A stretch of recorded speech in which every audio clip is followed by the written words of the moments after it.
What if I told you you're not sabotaging yourself because you're lazy, but because you're about to get what you've wanted for years? Think about it for a second. There's one kind of fear you know by heart, the fear of failing, the one that whispers, "You can't do it. You're not ready. Better not take the risk." But the fear nobody talks about is different. It's the fear that it might actually work out. Because when things go wrong, there's always an elegant way out. You can blame the timing, luck, lack of resources, lack of time, anyone or anything. But when things go right, your excuses run out, and suddenly, you're exposed. Maybe it's happened to you. You wake up with a plan. You tell yourself, "Today, yes." And for no logical reason, the engine shuts off. It's not that you don't want it. It's that something inside you turns heavy, as if your body were trying to protect you from an invisible threat. And that threat isn't failure. It's the light. Because light doesn't only illuminate what's beautiful, it also reveals the truth. It forces you to see yourself. It forces you to take responsibility for what you're capable of. And to a mind that learned to survive by hiding, that feels like danger.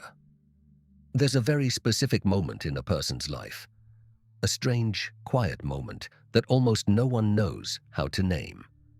It isn't a dramatic crisis. Nothing breaks on the outside. But on the inside, a soft demolition begins, as if the old version of you were losing control. And then anxiety shows up, an anxiety you don't understand. It's not sadness, not nerves, not ordinary stress. It's the feeling of, if I keep going this way, there's no turning back. That's the threshold. And on that threshold, the most unsettling thing happens. Your mind turns against you right when you need it most. You get distracted. You procrastinate. You get irritated over stupid things. You randomly get sick. You become unreachable. You start showing up late. You leave a project half-finished. You don't answer important messages. You say yes to what you don't want and no to what was calling you. And then you look at yourself and think, what's wrong with me? What's wrong is that you're close. And this is pure psychology. When an identity is threatened, the system defends itself. It doesn't matter if the threat is good for you. It doesn't matter if it's growth. It doesn't matter if it's freedom. The brain isn't looking for your wholeness. It's looking for your safety. And for years, your safety has been, don't stand out too much. Because maybe, at some point, you learned that shining was dangerous. It doesn't take being hit. Sometimes a look is enough, a laugh, a comment that seems small, but gets etched into you like an order. You're too much. Lower your voice. Who do you think you are? Don't make noise. Stop drawing attention. You're so dramatic. You're exaggerating. And you did what anyone would do to keep love. You made yourself smaller. That's the origin of one of the most invisible wounds, the wound of never being permitted to be yourself. That's how self-abandonment begins, not with one great tragedy, but with small daily surrenders. You stop saying what you think. You stop showing what you feel. You stop chasing what you want. You become more easygoing, more normal, more adjusted. You become someone who fits. And for a while, it works. They applaud you for being functional. They value you for being useful. They love you for not inconveniencing them. But inside, something goes out. And here's the part nobody warns you about. You can have a perfectly assembled life on the outside and still feel empty on the inside. You can be fine and feel far away. You can accomplish goals and feel they were never yours.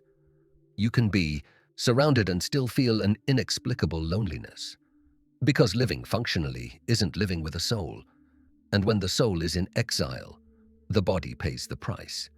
The body becomes the messenger, and its messages aren't elegant. insomnia, pressure in your chest, a knot in your stomach, pains that come and go, tensions that won't leave, exhaustion even after sleep, that feeling of being tired of yourself. Most people try to silence those messages with noise. Phones, series, food, alcohol, empty sex, toxic productivity. Anything but listening. Because listening would have a consequence. Change. And change hurts. Change isn't adding cute habits. Change is dismantling the structure you built to survive. It's admitting that what once protected you now cages you. This is where a central idea of depth psychology comes in. Individuation. It isn't a pretty word. It isn't finding yourself like you find an app. Individuation is becoming who you really are. Yes, but it means something brutal. Stopping being who you were so people would love you. It isn't perfection. It's separation. Separating from the mask. Separating from the role they handed you. Separating from the character you created to fit in. And even if it sounds heroic in theory, in practice it's lonely. Because the tribe, your environment, your family, your group, your culture, usually loves your predictable version. The version that doesn't question. The version that doesn't change too much. The version that doesn't force anyone to look at themselves. When you change, you become a mirror, and mirrors hurt, so they start saying it. You're not the same anymore. You've gotten weird. You used to be more humble. What's wrong with you? You think you're better. It's gone to your head. And if you've spent your whole life begging for belonging, that breaks you, because it leaves you facing the cruelest crossroads. Keep belonging, or start existing. You can't always have both, not at the same time, not with certain people, not in certain places. This is the price almost nobody talks about when they tell you, be yourself. Being yourself can cost you company. It can cost you comfort. It can cost you approval. And that's why, right when you're about to leap, fear appears. The fear of exclusion. Because your brain remembers something ancient. Being alone used to feel dangerous. So it offers you a deal. Be small again, and you won't lose anyone. And if you don't see it, you accept. You sabotage yourself. You hide. You shrink again. But there's a problem. Once individuation begins, you can't pretend the same way anymore. Something breaks. And even if you go back to the role, it doesn't fit. There's no room. Because once you touch your own truth, the lie becomes loud. And now comes the most intriguing part. The part almost nobody understands until they live it. Winning hurts. They told you that when you finally do the right thing, you'll feel immediate peace, that success will fill you, that the brave decision will make you happy instantly. Lie. Sometimes, when you finally choose what's true, a strange emptiness appears, a dense silence, a new discomfort. Why?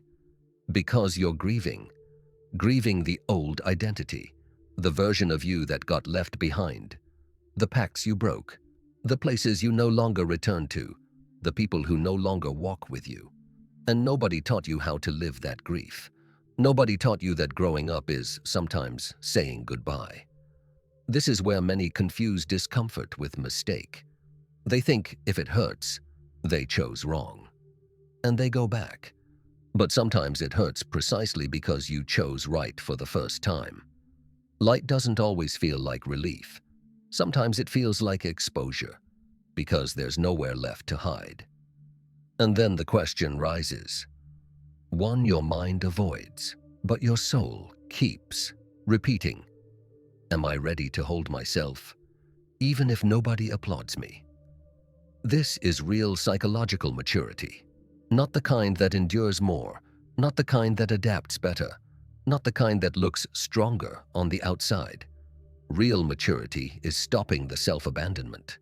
Stop betraying yourself so they accept you. Stop making yourself smaller to fit. Stop asking permission to exist. And yes, it burns. Because authenticity isn't soft. Authenticity is a clean cut. It forces you to say no where you used to say sure. It forces you to be silent where you used to perform. It forces you to leave tables your soul left a long time ago. It forces you to walk away from bonds that only survive if you become less. And when you do that, the world reacts. Some drift away. Some judge you. Some try to drag you back into your cage with guilt, nostalgia, emotional blackmail. But here's the sentence you need to remember when your hand starts to shake. You owe nothing. The people who asked you to die inside so you could be accepted on the outside. You owe your soul, and your soul wants integrity. Now listen to this like a secret nobody told you in time. Your pain isn't an error. It's a sign of proximity. You're close to yourself, and that's why your body speaks, and that's why your mind agitates, and that's why you want to run. Not because you're failing, but because you're crossing a door that separates you from a borrowed life and returns you to a life of your own. And maybe that's why this topic makes you so uncomfortable, because it doesn't entertain you. It confronts you. It forces you to look at the exact place where you've been lying to yourself. So I'll leave it crystal clear. Without ornaments, real victory isn't an external achievement. It isn't a trophy. It isn't applause. It isn't a number. Real victory is stopping the self-abandonment. It's staying with yourself when fear shows up. It's holding your light even when it isn't comfortable. It's accepting that your freedom is worth more than approval. Because yes, the more you choose yourself, the more you lose. You lose masks. You lose relationships built on your submission. You lose comfort. You lose the version of you that was celebrated for not inconveniencing anyone. But what remains is gold. A new calm remains. Not the calm of everything is fine. The calm of I have myself. A love remains that doesn't demand a costume. A silence remains that doesn't devour you. A firm presence remains. And maybe most importantly, the certainty remains that it's never worth negotiating your own soul again. If right now you feel something strange in your chest, like a soft odor, like a quiet yes inside, don't ignore it. It isn't a coincidence. Your psyche knows when someone is about to wake up. And once you hear the call, you can't pretend the same way anymore. The soul screams quietly, but whoever listens never again acts as if they didn't hear it. If you made it to the end, comment, I'm awake, and I'll reply to you personally. And if this resonated with you, subscribe to be part of this and hit like if you enjoyed it.